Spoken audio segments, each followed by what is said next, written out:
네, 우리 함께 말씀 읽겠습니다. 예레미야 7장,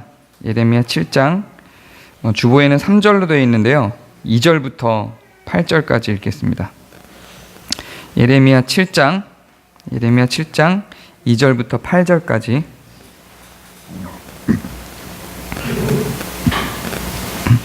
네, 교독하시겠습니다. 제가 먼저 읽을게요.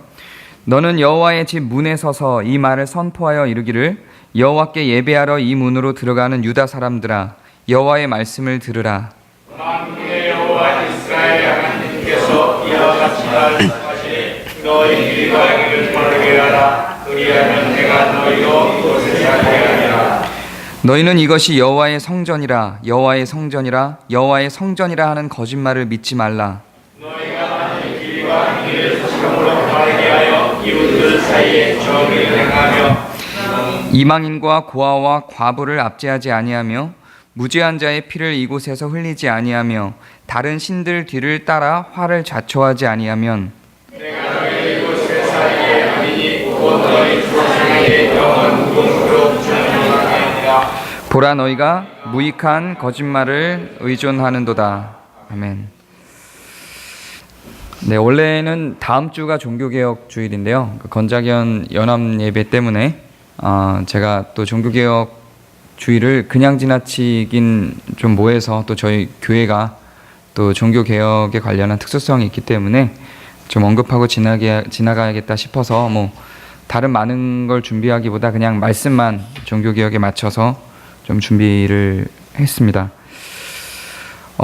우리가 지금 읽은 이 본문의 3절을 보면 만군의 여호와 이스라엘의 하나님께서 이와 같이 말씀하시되 너희 길과 행위를 바르게 하라, 이렇게 나옵니다.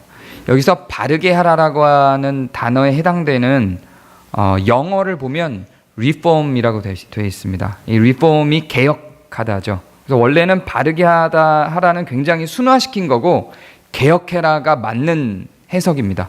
그 원어를 봐도 해당되는 단어가 나쁜 것에서 선한 것으로 오게 하다라는 의미입니다.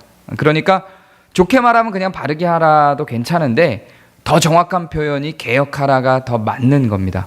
이런 표현들이 성경에 굉장히 많은 곳에 등장을 합니다. 성경을 잘 살펴보면요, 성경의 역사는 개혁의 역사입니다. 끊임없이 계속 이스라엘은 개혁되어 왔고, 교회가 등장한 이후로도 끊임없이 계속해서 개혁되어져 왔습니다. 그런데 그 개혁하는 과정에 뭘 개혁하는가, 그 개혁의 대상이 오늘 우리가 살펴보게 될 본문과 거의 동일합니다. 그래서 개혁을 할 때는 무엇을 개혁해야 할 것인가가 바로 오늘 우리가 읽는 본문 가운데 등장을 합니다. 먼저 개혁에 대한 상황 설명을 하고 있는 개혁에 대한 내용들은 성경에 굉장히 여러 역사 속에서 등장을 하는데요.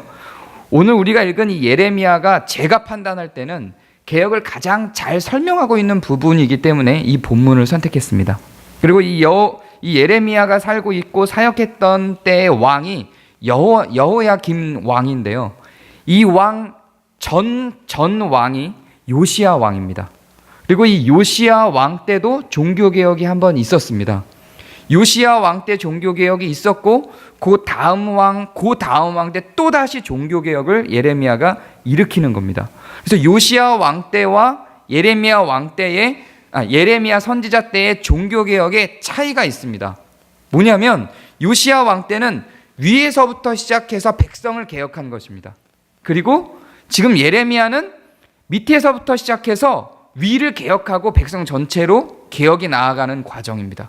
그래서 우리에게 지금 현 시점에서는 예레미야적인 개혁이 더 합당하다고 생각이 돼서 이쪽 본문을 선택했습니다. 그러나 성경에는 이렇게 왕으로부터 시작되는 개혁들도, 위에서부터 시작되는 개혁들도 종종 있습니다. 모세가 그러하고, 요시야가 그러하고, 또 히스기야가 그러했고요. 그리고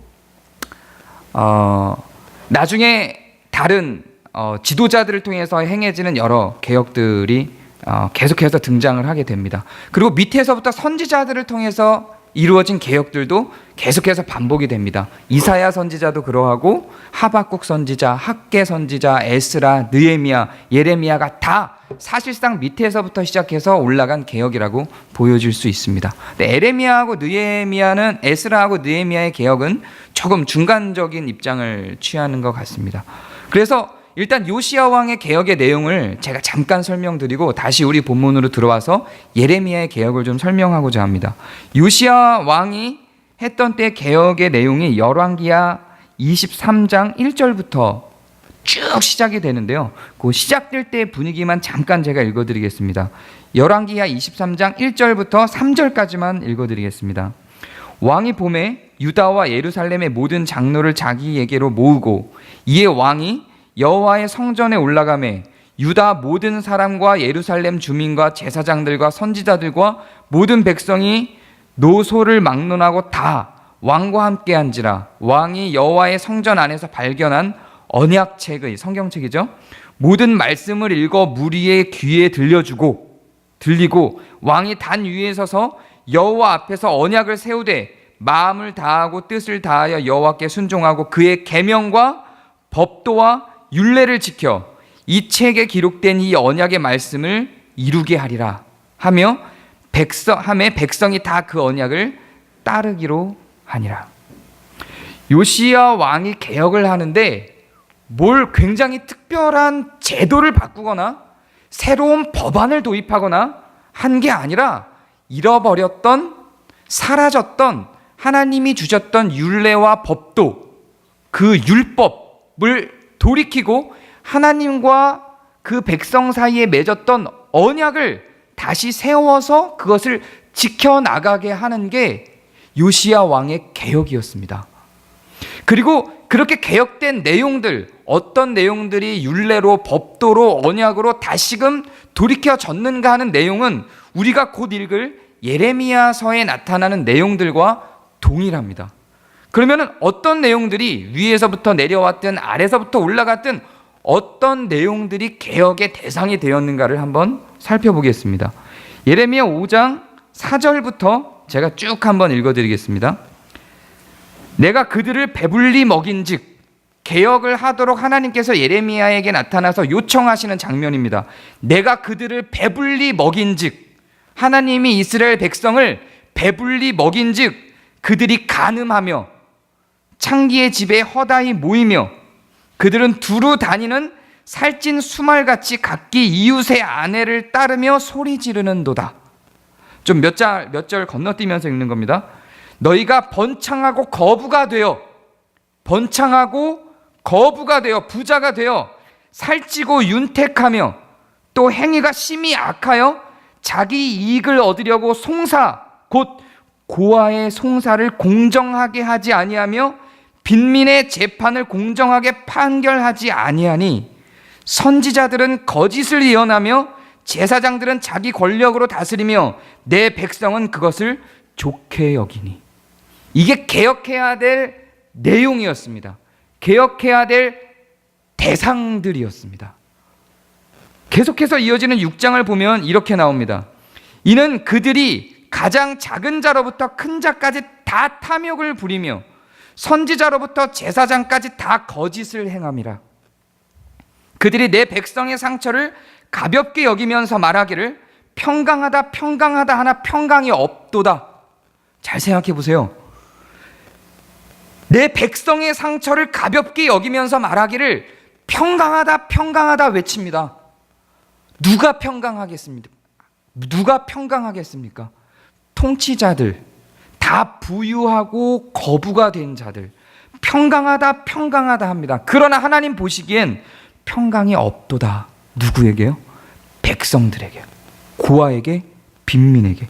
그들이 가증한 일을 행할 때에 부끄러워하느냐? 아니라 조금도 부끄러워하지 않을 뿐 아니라 얼굴도 붉어지지 않았느니라. 이게 개혁해야 될 대상이었습니다. 그리고 오늘 우리가 읽은 본문으로 다시 돌아가면 이렇게 이야기가 나옵니다. 사람들이 지금 어디에 있습니까? 여호와의 집 문에 서서 여호와의 집 문 앞에 있습니다. 이 문으로 들어가는 유다 사람들아, 그 문으로 들어갑니다. 그 사람들에게 너희는 이것이 여호와의 성전이라, 여호와의 성전이라, 여호와의 성전이라 하는 거짓말을 믿지 말라. 개혁의 대상이 어디로 가요? 성전으로 갑니다.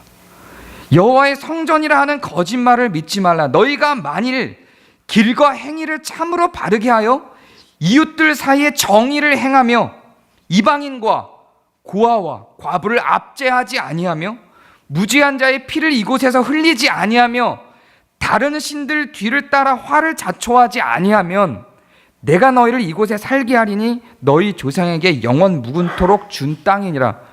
보라, 너희가 무익한 거짓말에 의존하는도다. 지금 읽은 이 내용이 다 개혁의 대상들입니다. 이게 제가 오늘 할 설교의 모든 것입니다. 이것만 잘 이해하고 받아들이고 있으면 오늘 설교는 사실상 끝난 일입니다. 그러면 이제 우리의 상황을 좀 돌아볼까요? 여러분한테 뭐라고 하는 거 아닙니다. 네. 물론 우리가 해당될 수도 있습니다. 그러나 지금 한국교회의 모습과, 아니 세계교회의 모습과 지금 여기에서 이야기하고 있는 모습을 한번 잘 비교해 보시기 바랍니다. 선지자로부터 제사장까지 다 거짓을 행합니다. 근데 얼굴도 붉어지지 않아요.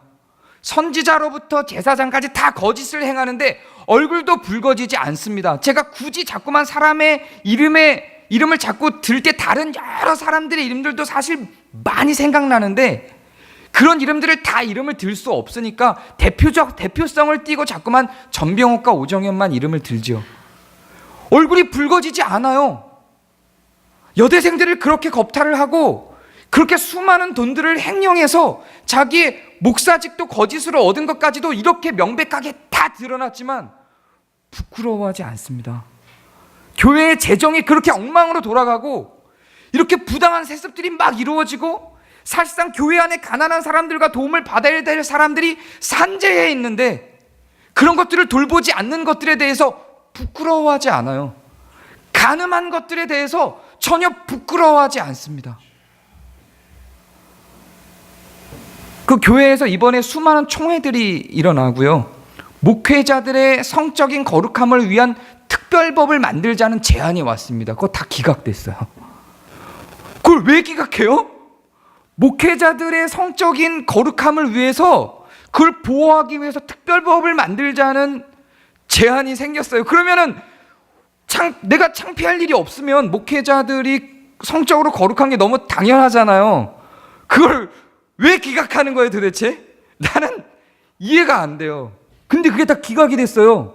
이게 뭐예요? 그걸 기각하고 전혀 부끄러워하지 않아요. 뭐죠 이게? 그리고 몇 년 전에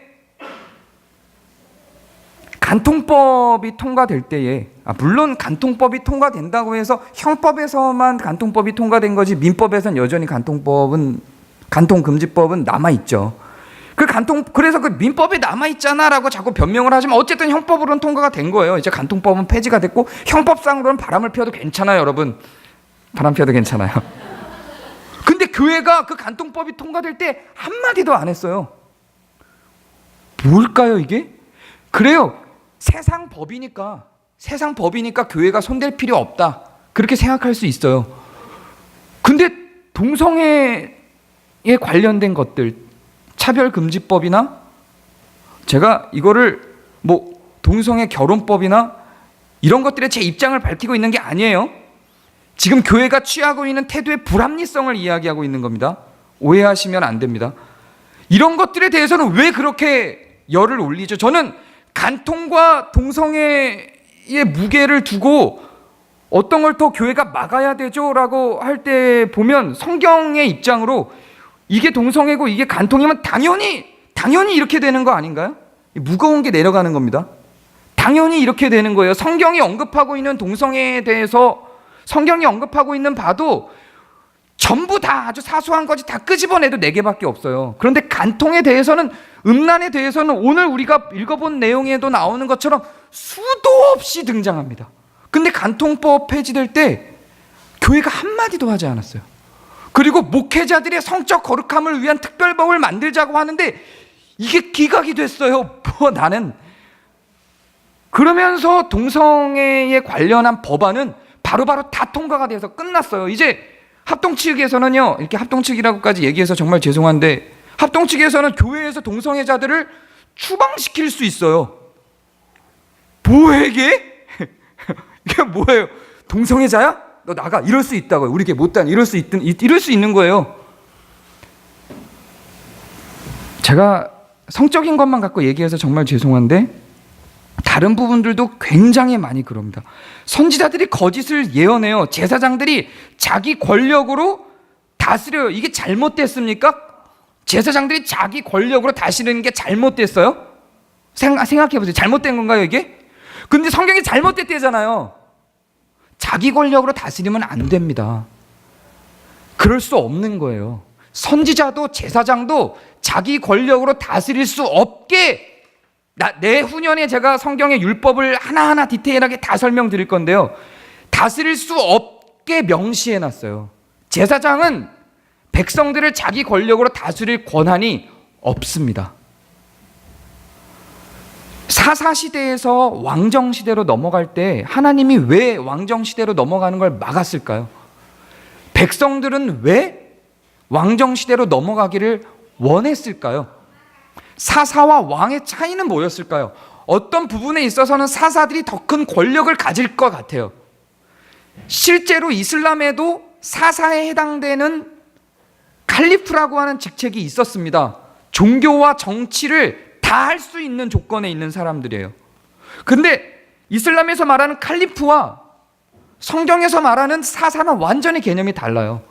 이슬람에서 말하는 칼리프, 이슬람에서도 칼리프 시대가 있고 왕정 시대로 넘어갑니다. 근데 왕정 시대 때는 종교와 정치를 구분하고 있어요. 성경도 마찬가지예요. 사사 시대 때는 정치와 종교가 같이 통치되는 거예요. 사사에 의해서. 그런데 왕정 시대로 넘어가면서 그 종교와 정치가 분리되죠.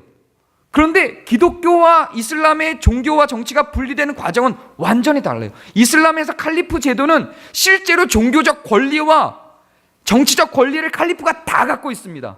왕 이상이에요. 그래서 그때로 돌이키기 위해서 지금 ISIS나 이런 애들이 그때로 돌이키기 위해서 계속해서 운동을 하고 있는 거예요. 근본주의자들이. 근데 기독교가 사사에서 왕정시대로 돌아가는 건 완전히 다른 개념입니다.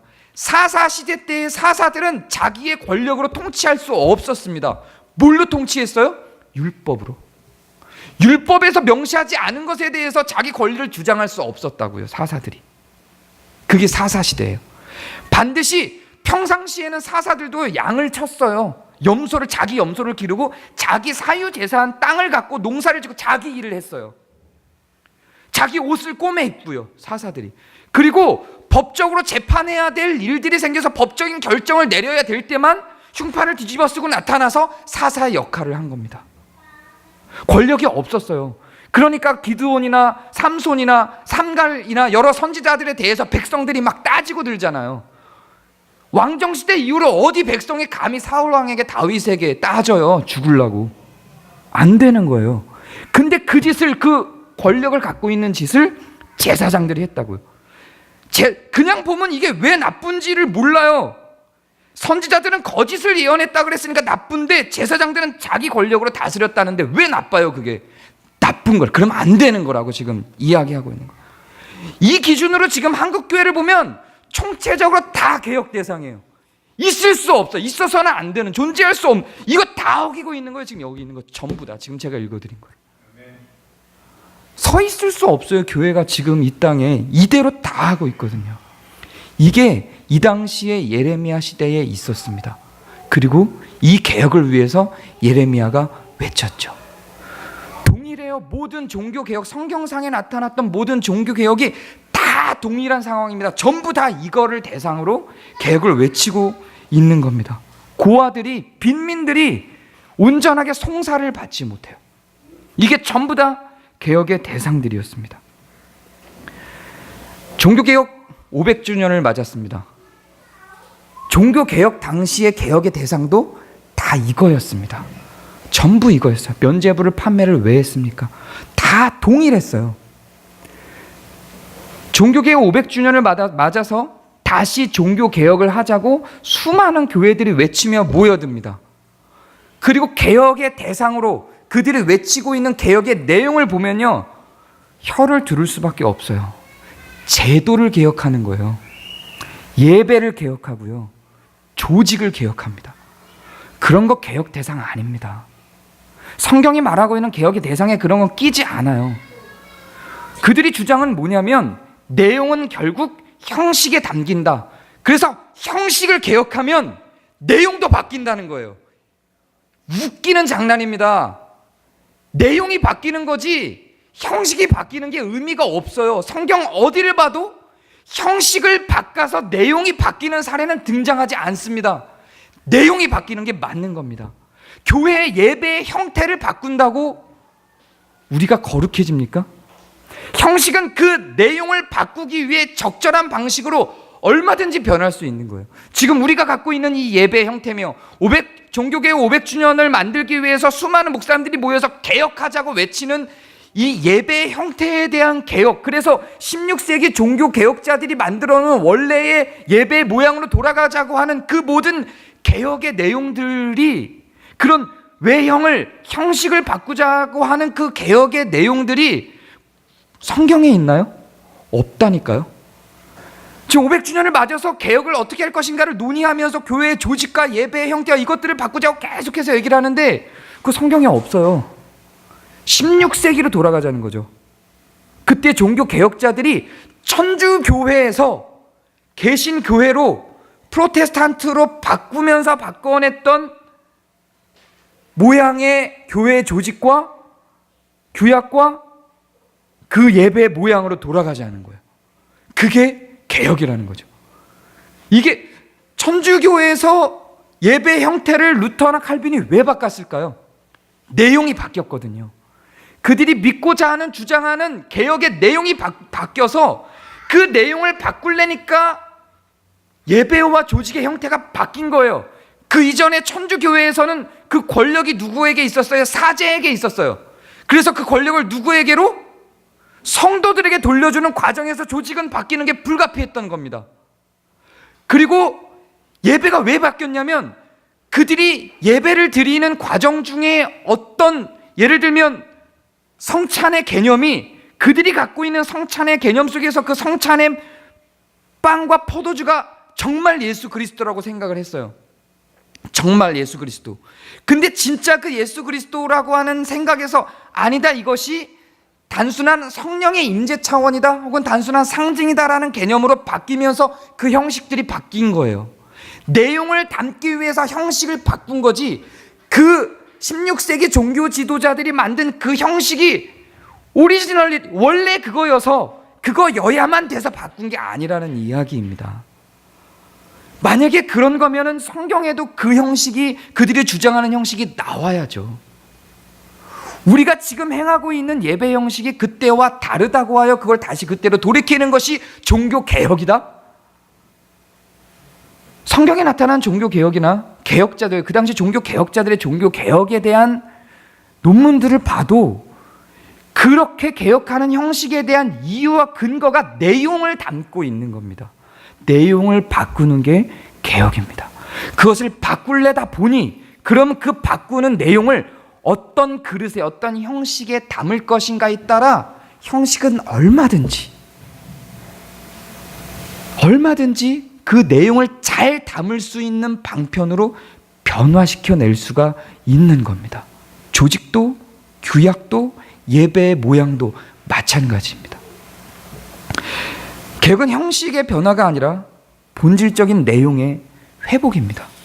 그래서 저는 개혁은 성경으로 돌아가는 것이고, 성경에서 말하고 있는 내용을 확인하여 그것과 비교해서 그 내용으로 돌아가는, 그래서 하나님의 의라고 기록된 그 내용으로 돌아가는 것이 맞다고 보는 겁니다.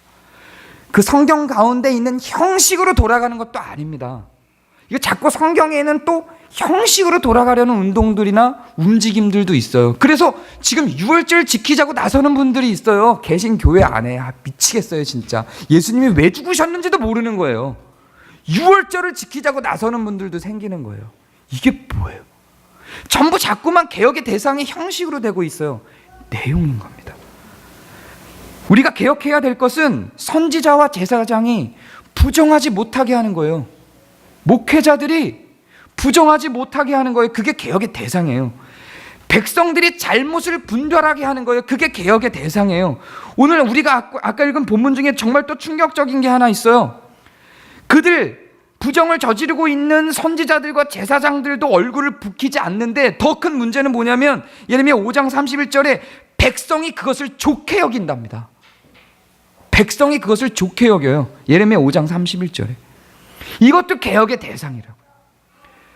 계몽을 하는 것도 개혁의 대상입니다. 성도들에게 백성들이 잘못을 분별하게 하는 것, 성도들이 잘못이 무엇인지를 분별하고 그것을 제대로 돌이키는 것이 무엇인지를 알리는 것, 이것도 개혁의 대상입니다. 교회가 교회다워지고 부끄러운 것을, 가증한 일들을 부끄럽게 여기고 그것을 교정하도록 하는 마음이 들게 하며, 또한 이방인과 고아와 과부가 여기는 이렇게 이야기하고 있지만 실질적으로는 핍박받고 어려움 가운데 놓여있는 자들이 그 압제와 어려움 가운데서 회복하게 만드는 것, 피 흘리는 자들이 피 흘리지 않게 만드는 것, 이런 것들이 다 개혁의 대상이라고 하는 것입니다.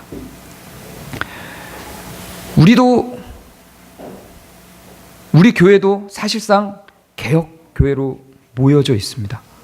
개혁교회로 모여져 있는데요, 이 개혁교회로 모인 교회들을 쭉 저도 다녀보지만 저는 의외로 굉장히 기존 교회들이야 당연한 거고요. 이 개혁교회의 진영 안에서도 저는 굉장히 많이 형식과 이런 틀과 조직에 매몰되어서 거기에 대해서 고민하고 있는 모습들을 사실 굉장히 많이 봅니다. 의외로 저는 굉장히 사실 많은 기대를 가졌는데 제가 기대한 것보다 훨씬 더 내용에 대한 것들보다 형식에 대한 것들에 많이 집착하고 고민하는 모습들을 많이 봐요.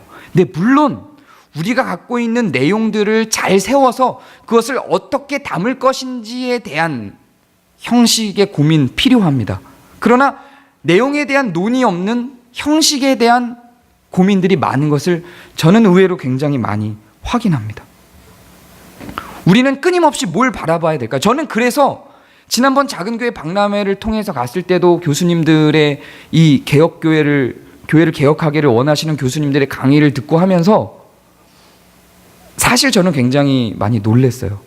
왜 많이 놀랐냐면 우리가 개혁해야 될 내용이 무엇인지에 대해서 별로 논의되지 않습니다. 그리고 조직을 어떻게 바꿀 것인가, 그릇을 어떻게 만들어갈 것인가에 대한 내용이 훨씬 더 많은 것을 보고 개혁하자는 그 의지 자체는 굉장히 좋고 기존 교회가 잘못된 것들을 지적하는 선까지는 좋은데 우리가 그럼 무엇을 할 것인가에 대한 논의나 내용은 별로 없는 거를 굉장히 사실은 저는 많이 확인했습니다. 그래서 장영수 집사님이 그때 같이 갔다가 질문을 했어요. 그거 우리도 다 아는 얘기다. 기존 교회 문제 있는 거 안다. 그런 형식과 제도들의 문제가 있는 거 다 안다. 그래서 우리가 어떻게 할 것인가 지금부터 그거를 물어봤는데 결국 교수님들도 목사님들도 답변이 없어요. 본인들도 같이 고민하고 있다 선입니다. 그래서 저는 사실 더함 공동체 교회에 오면서 굉장히 많은 기대를 했습니다. 이 안에 답이 있을 거야. 내가 신학교 다니면서 부교육제를 목회하면서 고민했던 그 고민에 대한 답이 여기 있을 거야. 근데 같이 고민하는 사람들이 모인 거더라고요. 고민하고 있는 그 고민만으로도 저는 큰 가치라고 분명히 생각합니다. 그것만으로 저는 뿌듯하고 너무 좋기는 합니다. 그런데 답이 아직 있는 건 아니구나 라는 생각은 조금 하고 있습니다. 그래서 우리는 이제 같이 고민해야 될 것 같아요. 사실 이 내용, 오늘 제가 읽은 이 내용에 우리가 자유로울 수 없습니다. 상당 부분 자유롭죠. 선지자와 제사장이 힘을 쓰지 못하도록 만들어 놓은 개념, 그래서 그 힘이 500년 전에 종교개혁자들이 한 것처럼 모든 성도들에게 돌아가도록 한 그 개념 자체는 분명히 그 안에 있습니다. 그러나 이러한 부분들, 고아나 과부나 빈민이나 약한 자들에 대한 그런 개혁에 대한 내용들은 사실 우리가 많이 몸소 움직여내지 못하고 있다고 생각을 합니다. 이런 말이 있습니다. 교회의 중심은 목회자가 아니라 가장 연약한 자이다. 들어본 적 있으시죠? 교회의 중심은 그 교회에서 가장 연약한 자이다. 저는 이게 교회의 본질을 아주 제대로 뚫고 있는 문장이라고 생각합니다. 근원을 좀 찾아봤는데 누가 먼저 말했는지 없어요. 서로 다 어디선가 들은 얘기라고 서로 다 이렇게 어디선가 들었는데 누군가 이름 없는 어떤 무명인이 얘기를 한 게 좋은 말이다 보니 막 번져나간 느낌이에요. 근데 어쨌든 너무 교회의 본질을 잘 뚫어내고 있다고 생각을 합니다. 우리는 교회에서 가장 연약한 자가 누군지를 순서대로 사실 인지하고 있을 필요가 있고, 그리고 그들이 교회를 움직이는 동력이 될 필요가 있다고 생각합니다. 이런 측면에서는 저희는 아직 개혁의 대상인 것이, 개혁하는 주체가 아니라 개혁의 대상인 것이 맞다고 생각합니다. 그래서 우리는 개혁의 주체로서도 개혁하는 개혁의 대상으로서도 함께 서 있는 교회의 수준에 있다고 저는 평가합니다. 이것을 위해서 우리는 분명히 달려나가야 될 거라고 생각합니다. 그리고 개혁은 잘못된 것을 바로잡는 개념이어야 합니다. 과거의 것을 없애는 개념이 아닙니다. 성경이 담고 있는 여러 사실상 기존 교회들이 많이 강조하고 있었던 내용들이 우리 교회에서 사실 혹은 이 개혁 진영에서 사실 무시되고 있는 것들을 많이 봅니다. 이를테면 기도 같은 것. 저는 이 기도라고 하는 내용이 이 기도만을 의미하는 건 아니에요. 다른 많은 소스들이 있어요. 개혁의 아주 주요한 도구라고 생각합니다. 에스라가 개혁을 시작하면서 제일 먼저 한 일이 뭐냐면 성도들 모아놓고 예배하며 기도한 거였습니다. 기도가 동행되지 않고 기도가 병행되지 않은 상태에서의 종교개혁, 저는 굉장히 어렵다고 생각합니다. 지금 여기 나왔던 거, 선지자들과 제사장과 같은 지도자들의 타락을 의시하고 또한 빈민들과 과부와 고아들의 억울함들을 풀어주는 내용들이 기도 없이 가능할 거라고 생각하시나요? 저는 인간의 의나 인간의 선을 분명히 인정하나 인간의 의나 인간의 선이 성령님의 도움 없이 자기의 이익을 버리고 그 의를 행할 수 있을 정도의 수준이라고 생각하지 않습니다. 저는 그렇게 생각하지 않습니다. 우리가 우리의 욕심과 이익을 뛰어넘어 다른 사람들의 연약함을 돌보는 수준까지 가기 위한 의와 선은 저는 성령의 도우심 가운데에만 일어날 수 있다고 봅니다. 물론 그렇게 따지면 세상 사람들의 의나 선은요, 그들이 행하는 것들은요, 충분히 가능합니다. 전에 제가 이 부분에 대해서는 이미 일반 은총이라고 하는 영역 가운데에서 설명을 드렸기 때문에 더 설명하지 않겠습니다. 오늘은 주제가 그게 아니니까. 그래서 교회가 이 부분들을 놓고 개혁을 감행할 때는 저는 반드시 기도가 필요하다고 생각합니다. 그런데 제가 만나는 많은 개혁교회와 우리 교회를 포함하여 기도가 굉장히 부족하고, 기도뿐만 아니라 사실상 기존 교회들이 사용했던 많은 방편 중에 성경의 이야기를 하고 있고 아주 중요하게 우리가 필요로 하는 것들이 있는데 그럼에도 불구하고 그것이 기존 교회에서 사용하던 방식이기 때문에 그거를 버리는 경우들이 굉장히 많습니다. 우리는 기존 교회들이 사용하였던 형식이라 할지라도 그것이 우리가 이 개혁을 해낼 대상들을 온전히 개혁해낼 수 있는 방편이라면 사용할 수 있어야 된다고 생각합니다. 아니, 사용해야 된다고 생각합니다. 또 하나, 마지막으로 개혁에 대해서 오늘 본문으로 하나만 더 언급하고 마무리를 하도록 하겠습니다. 개혁은 끝나지 않습니다. 개혁은 계속됩니다. 종교개혁자들이 16세기의 종교개혁자들도 이 말을 했습니다. 그들이 개혁을 하고 개혁교회로서 프로테스탄트로 천주교회로부터 나오면서 그들이 동일하게 외쳤던 내용이 이것입니다. 개혁교회는 계속 개혁되어야 한다. 왜냐하면 모든 인간은 타락했기 때문입니다. 인간은 타락했기 때문에 인간이 만든 구조는 끊임없이 악해질 수밖에 없습니다. 힘을 가진 자들과 그 규율을 만드는 자들을 중심으로 계속해서 힘의 방향이 돌아갈 수밖에 없고, 그 힘이 분산되지 않고 한 곳으로 집중되면 반드시 그 힘은 타락합니다. 그래서 사실상 힘을 분산시키고 분립시키는 민주주의적인 방식이 저는 굉장히, 이 민주주의와 자본주의를 자꾸 일치시키면 안 됩니다. 저는 굉장히 합리적이고 성경적이라고 생각합니다. 그래서 교회도 끊임없이 힘을 분산시켜야만 하고 분리시켜야 되는 것이 맞습니다. 그리고 그 가운데는 그 이유와 목적은 끊임없는 개혁을 위해서입니다.